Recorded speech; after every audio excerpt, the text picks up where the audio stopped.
Everyone, Mike Duda, managing partner and co-founder of Bullish. Today I'm here with Hagan Kappler of Daisy, one of our most recent investments out of our early stage consumer investment fund and latest brand partner.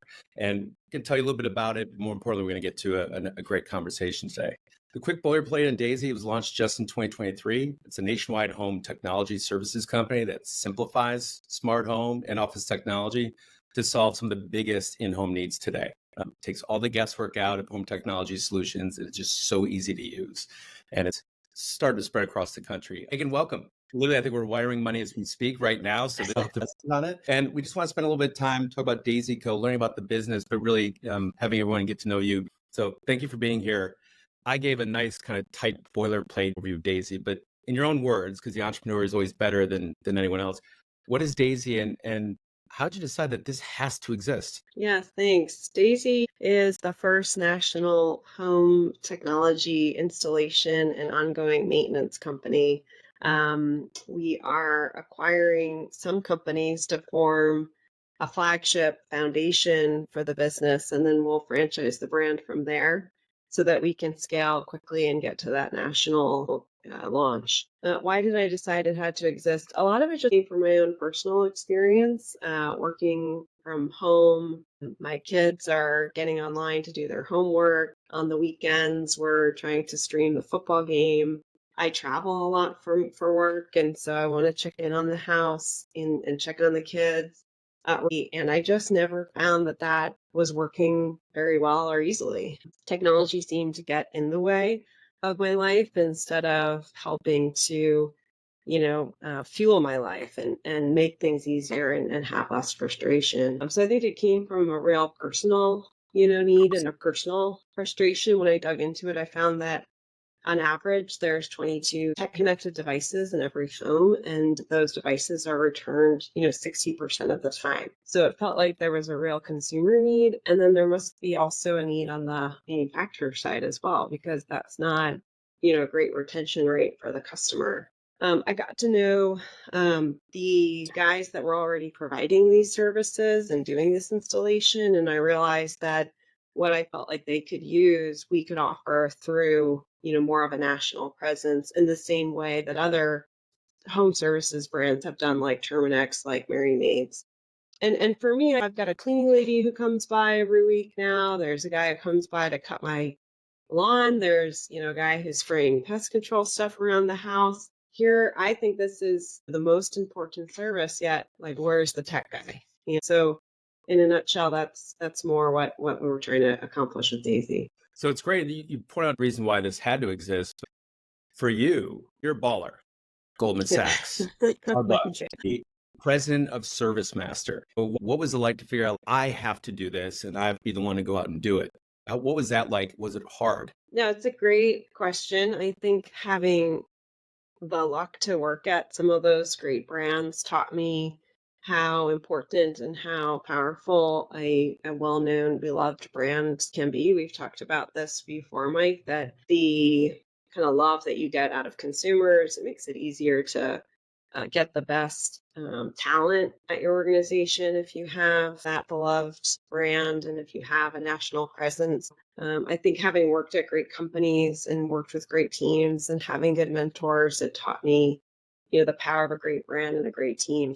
More than anything, I just thought, we could do that in this space. I've always wanted to do a startup. I always wanted to start something on my own. I think I just got to a point where if this was going to exist, I felt like I had something because of my experiences that I could bring to the table, and I thought I could help people build this. I thought I could recruit a team that could help me do that. And at the same time, it was new to me. I didn't know the world of venture capital. I've worked in private equity and worked for private equity firms before. And so I think the idea of getting to do something different, was exciting and interesting. But it was because I worked at all those wonderful places that, I kind of knew what we were shooting for. No. And so as you dug in, like there's a need, this category needs to exist, be more prolific in many ways. Yeah. How does this industry work today, but how's it worked historically? And what's different about the Daisy proposition as you build it out? Yeah, that's a great question.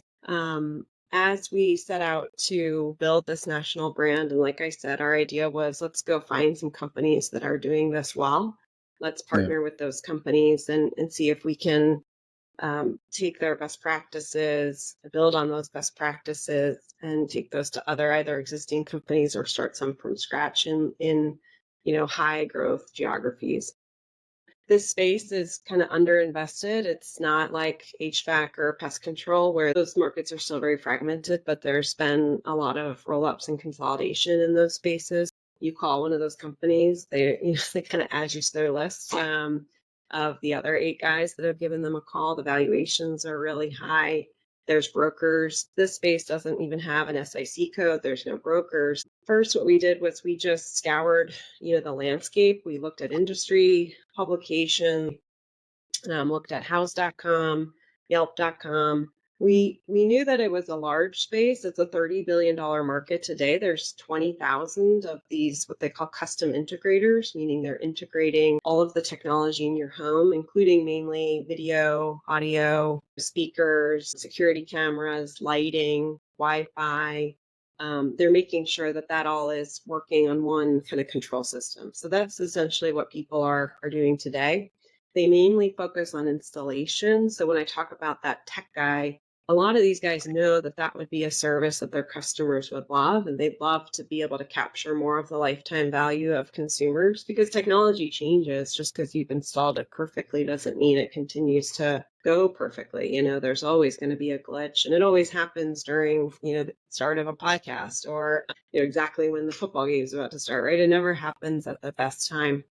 And I'll get back to why that's important later. But so anyway, so we set out to understand these businesses better. I wrote letters, just picking up on what looked like really good companies that already existed, and we put together a little booklet about what we were trying to do at Daisy. And anyway, so we went around the country. I met with probably hundreds of these owners, and we started to hear some consistent themes. These guys got into these businesses because they love technology. They're problem solvers. They love tinkering technologies, and they hire really smart teams of technicians to go into homes, love building relationships with consumers. They love solving client problems, but and they're very successful because there is such a need here. There is no marketing for this space. There is, as you said, it's not really an existing category. No one really knows that these guys exist, and so once they're in their home, people are so grateful and they want you to make sure that things work and operate and go well. In the meantime, though, as the businesses grows, the owners are overwhelmed with things like accounting, with HR challenges, with the marketing, with sales. How do you reduce sales cycles? On top of the fact that in this space, the technology is constantly evolving. So you do an installation in a customer's home, and then Sonos does an upgrade and it screws everything up. And so now you've got the customer calling you right before their Christmas party when you were supposed to be out with your family to dinner, right? So what we found were that these guys were overloaded and not able to do what they really loved. We also found that unlike HVAC, unlike pest control, where the valuations for these companies are 20 times earnings, these businesses are only trading for 3 to 4 times earnings max. And that's if you can find a buyer, because there's no tech stacks here to support these owners. In this space, you're pretty much left to your own devices. I mean, these guys are tech guys, so they're able to kind of cobble things together. There is no CRM. You should have stored customer data on, Post-it notes. And so there's no way to really send out a blast email to your customers to let you know that there is a Sonos upgrade and here's the 5 things that you should do about that. So that's kind of what we observed in terms of, how these businesses work today and what the pain points were from their perspectives. So we started to put together, based on those pain points, what were the services that we could offer these owners? Things like having a call center so that calls could go to the call center and then the most urgent calls could actually go to the owner. So you've got a dedicated team to support those needs. Marketing to help these guys with more sophisticated, basics on marketing. HR recruiting so that people could do better technician recruiting. Training. So we built out a learning management system. So there are a lot of pain points in this industry, and what we're setting out to do with Daisy is to make it easier for these guys to get back to doing what they love.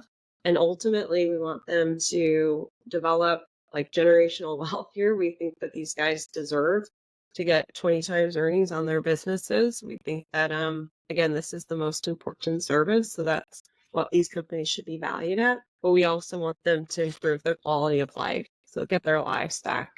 They should be able to, go on vacation if they need to and not necessarily worry that, that Xbox needs to get installed on Christmas morning. That can wait for another day, or they should get paid for it if that's a service that they're going to provide for a customer. Yeah, those so well articulated. Many reasons. The top line thing for those watching, you got to feel for as great as Hagan's LinkedIn resume is and everything. Mailing out 50 FedExes, getting 25 back. It's going to Texas, starting out like one of the competitors and everything. It's like there's a lot of dirt underneath those fingernails, not because of the Yeah, well, that's how you learn, and yeah. So I've been on the road quite a bit the last 9 months. But we keep talking about the pain points around the customers. Let's talk about the customers. You'd said Yeah. you keep rallying hope, like the average has like 22 connected devices. That's the average. And as someone who probably couples that, and I have, I think, 11 apps somehow to manage my home, and I'm not saying the user. Who is the customer? Who is the profile of the ideal Daisy customer that has these pain points? So what do you know about them, and be as granular as possible to give people a feel of who this audience is? Okay, sure. And I think it's probably best to break it down a little bit. Honestly, for some of our businesses, most of our businesses, the customers are builders and architects and interior designers today. Because when you're building a home, it's really important to make sure that that the home is wired so that you can set up the lighting, so you can set up your TVs, so you've got the sound systems built in. So the builders end up being kind of our main initial customer. Where we see an opportunity going forward is to say to the builder, okay, everything's set up per the consumer, per the architect, or per the interior designer's desires, but now, the customer is the one who's got to live with it. So hand them over to us and we'll start to ensure that the stuff continues to work, that we're, like I said, getting in front of upgrades. So builders, interior designers, architects are one of the key customer targets. I think what you mean, though, is who are the consumer, because there is a big piece of this, which is retrofit, and I'm talking about the installation. Today, I would say on average, they say 70% of the jobs are installation, but what we find is it's more closer to 90. So the service, this idea of ongoing service, it just doesn't really exist today. So today, part of the customer is the consumer who's looking to do retrofit. These are pretty expensive projects. They could be anywhere from, on the low end, $10,000 to $20,000. They could be up to $50,000. And then on the new builds, it'll be more like $100,000 to $300,000. So today, the consumer is on the higher end. And I think over time, again, what we feel like is going to be really important is to have a continued touch point with those consumers, have some ongoing service at a very low cost, to just swing by and make sure things are working. We can do some of this remotely, but we think that and a lot of these service providers do remote services. That technology exists. It's great. But, we've done a bunch of pilots, and I'll give you an example. So there's a consumer here our client here in Newport Beach, where I live and where our headquarters is and our first franchisee is based. So we went around to 20 customers who we had done installations for, over the past couple of years. And we said, we just want to swing by, do a 30-minute diagnostic and see how things are going. I went and visited with former CEO of a semiconductor company, so very tech savvy guy. He lived in a nice home with a nice view in Newport Beach. System was working great. Very proud of his ability to kind of manage it. We realized, though, that the televisions and the screens, they weren't really operating at a high quality, and it was because his Apple TV, he had an old version of Apple TV. Simple fix, not something that was driving him crazy enough to give us a call, but and not something we would have noticed necessarily from remote monitoring. He also showed us in his office that he had a really glitchy remote, We fixed that in about 2 minutes, right? That glitchy remote was causing so much frustration. And again, never would have called us about it. We never would have noticed it. But because we were there, we were able to fix it for him. And oh yeah, on our way around the exterior of the home, he noticed that his putting green didn't have any speakers. So that turned into, a big project for us. Was great for our franchisee, was great for the customer. It's building those kind of lifelong, lasting relationships that we think is going to differentiate Daisy and add a lot of value to the customer's life as well.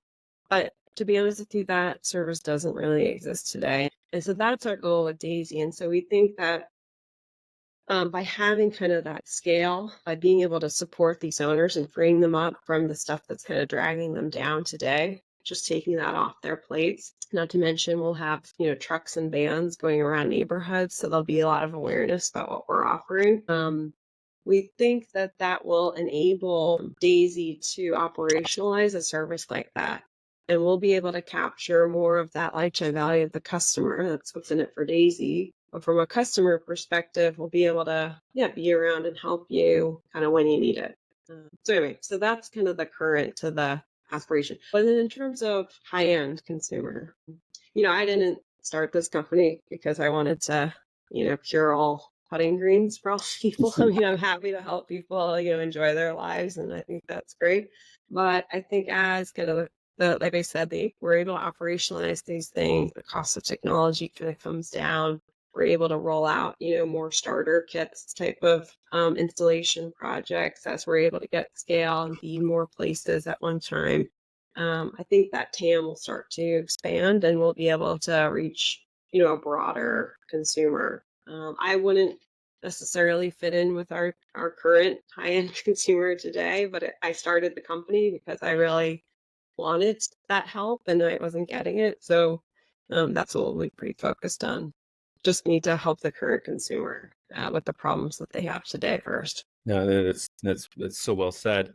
And so let's say you've worked at national brands before. We love national brands. We worked on Neighborly. You were at Service Master. When Yeah. you start something like this up, which is part in a franchise model, which we'll get to a little bit, like what does building a national brand look like when you just don't you're not a direct to consumer brand where you can just be on the internet and go buy, or you can't put on Amazon. It's service related.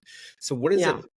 How do you look at it? Because you're looking at key markets and, there's a lot, California and New York, DMA. I think I'm in Connecticut and made some Yeah. moves there, but Mm-hmm. how do you Mm-hmm. do that from scratch? And then also you're getting existing companies as well too. It's an interesting mix. So we initially purchased 4 different companies. We've since purchased 2 more. And then we franchised 2 companies. We were looking for attractive, high growth market. So that's where we ended up in Orange County, California, Silicon Valley, California.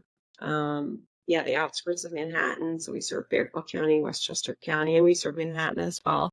And then Florida, we saw a huge opportunity in Southern Florida, which is, booming right now because I think coming out of COVID, people are still escaping to maybe a better lifestyle and those types of things.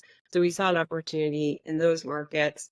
We also met owners who were excited about what we were building and had built great businesses, and that's important. And we met frankly a lot of owners like that, and I was really happy and proud that we were embraced by this industry, having no experience in this specific home services industry.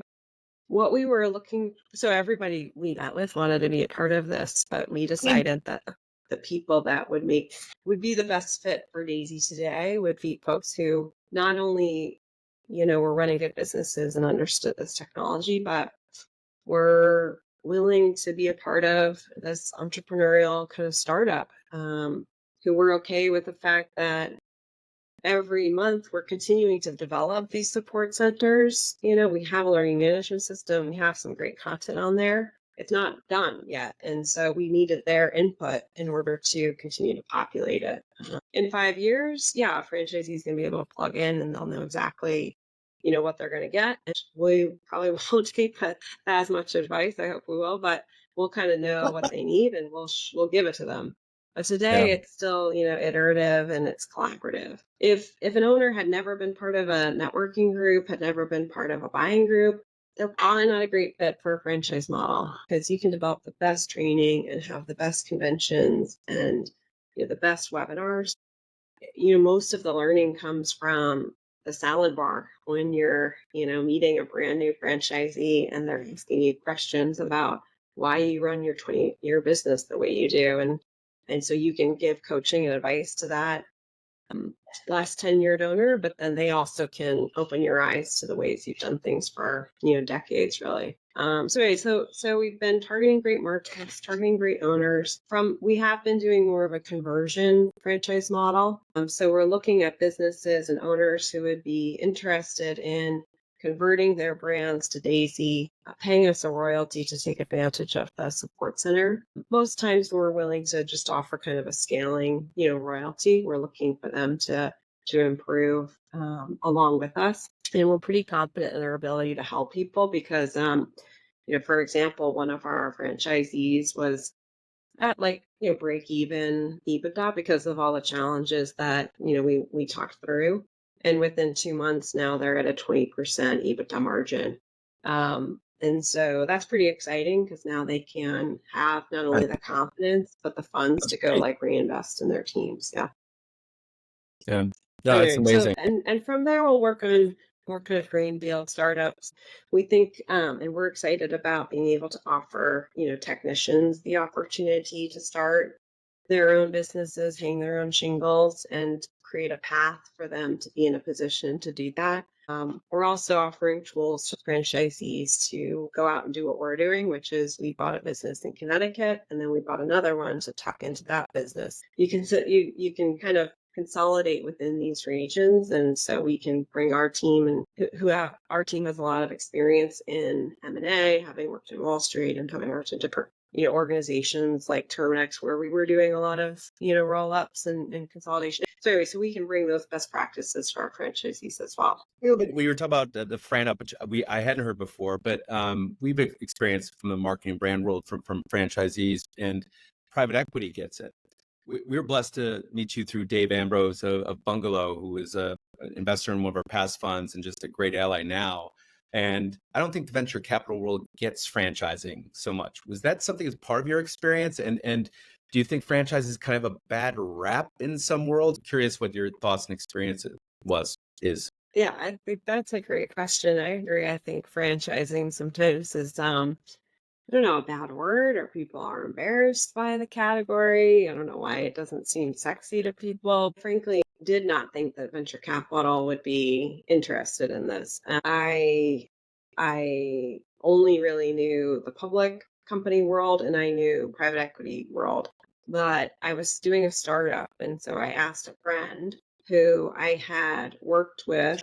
I had put together big monster private equity-ish deck that I sent and said, do you think this is a good idea? And I sent it off to Dave, and then Dave started giving me feedback and coaching me along the way. And I think if I were a venture capital investor and I was interested in things like software and the dynamics that you see in, a P&L on the software side, where you have things like recurring, very profitable revenue, then yeah, I think you should take a look at, I would want to take a look at a franchising model. It's just on the economic side, you build some infrastructure, you build out support, and you start to sell franchise licenses. In this case, you can scale even faster because we're converting existing businesses and we're confident in our ability to help on the profitability side.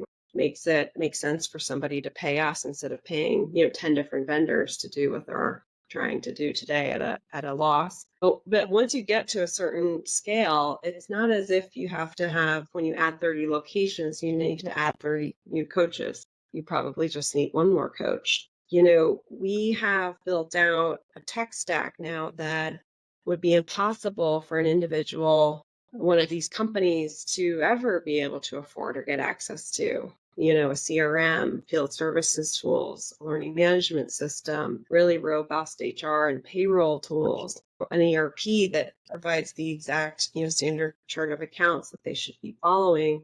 We're actually making things a lot simpler and easier for these guys to run their businesses. They could never afford that, on their own. It's costing us probably $1 million to build that out this year and next year.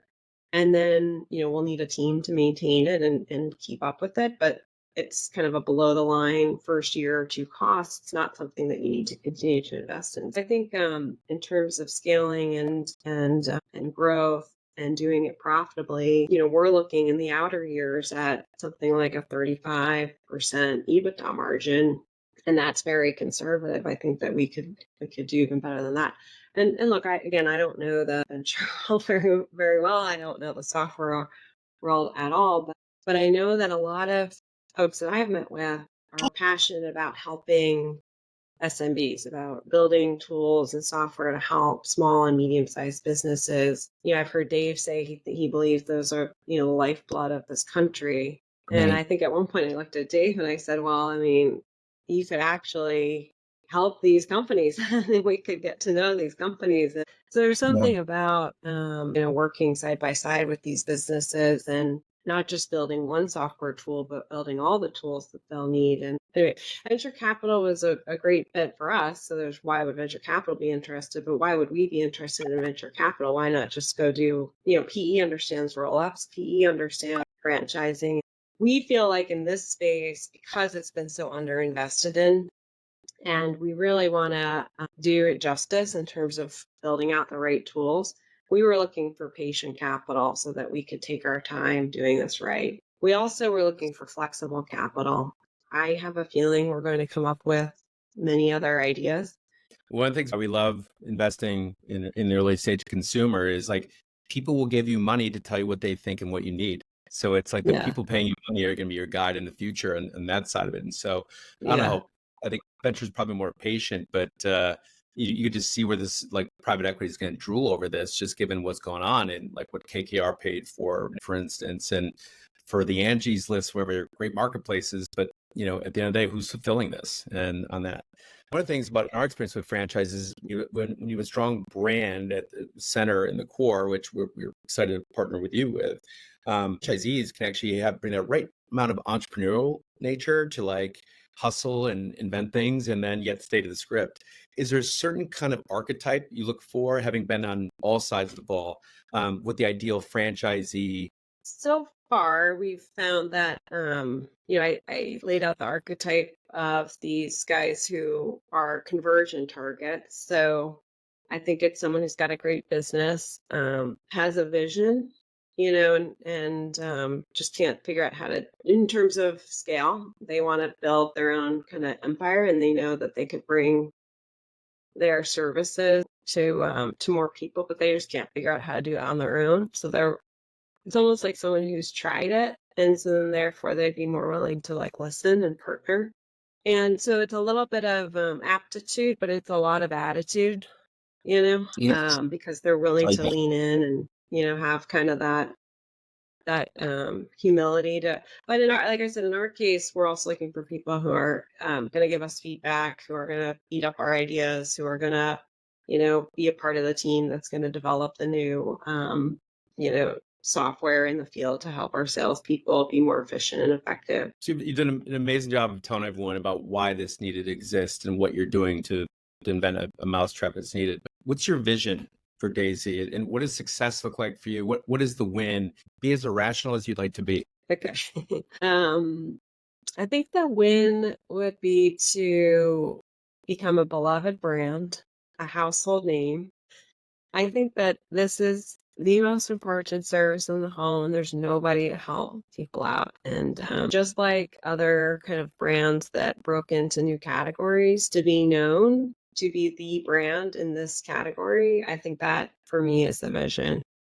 And I think the way to do it is to get to 20% market share. And remember, it's a $30 billion market growing 15%. So there will be, I think, a pretty big financial reward. We are looking to build a pretty big company here, but I think you have to do it at home services because that's that's how we'll get the word out, is by, like you and I talked about, vans driving around the street. One of our pilots, we were helping a current, customer, and we came back out to the truck, and the next door neighbor came running across the front lawn and said, "Where have you been all my life?" I think today people know that they need this service, but they either don't know it exists, or, frankly, it doesn't exist in the way that it ought to, right? We shouldn't be feeling badly about calling somebody to come to home to help us. So yeah, and I think, again, back to my own personal, challenge of trying to manage my house with 4 kids and to work from home and then kind of enjoy my home on the weekends and feel connected to my home when I'm out there. Personally, I would love for technology to just enable all of that, to just allow me to live easier and work easier and better, and have that just like a part of my life rather than get in the way. So, a question. We keep saying about he and him in this. This is like a very guy and male dominated sector, if you will. And you name the company Daisy. And what we tell Yeah. people all the time, 83% of consumer purchase decisions are made by people that don't look like me and my chrome. It's yours. Is it a very guys culture? And is Daisy, the fact it's named Daisy, purposely a little bit more feminine?